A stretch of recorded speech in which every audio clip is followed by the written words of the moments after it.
ఏమైంది దివ్య? నాకు నిద్ర వస్తుంది. అంతే కదా, దేనికి ఎందుకు ఏడుస్తున్నా? ఇది నాతో చెప్పొచ్చు కదా.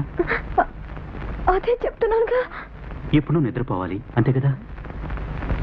నిద్రపో. నా కళ్ళేం చెప్పట్లేదా? రాళ్ళని పూజించే దేశంలో రాతిని ప్రేమించటం తప్పేం కాదు. మిథునా, మర్చిపోవటం సులువో కాదో నాకు తెలీదు, కానీ ఇలా ప్రేమించటం చాలా కష్టం. ఎప్పుడో చచ్చిపోయిన వాడి కోసం నువ్వు రోజు చచ్చిపోవాలనుకుంటున్నావు.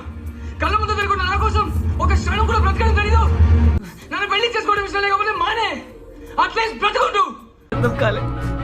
కష్టపెట్టినా కదా, ఐమ్ సారీ. ఇంత దానికి ఇన్ని ఆలోచనలు పెట్టుకున్నావా? ఒక్కసారి చెప్పండి సరిపోయింది. ప్రపంచం ప్రపంచం అని నువ్వు ఎక్కడుంటే అదే నా ప్రపంచం. నువ్వు నా వన్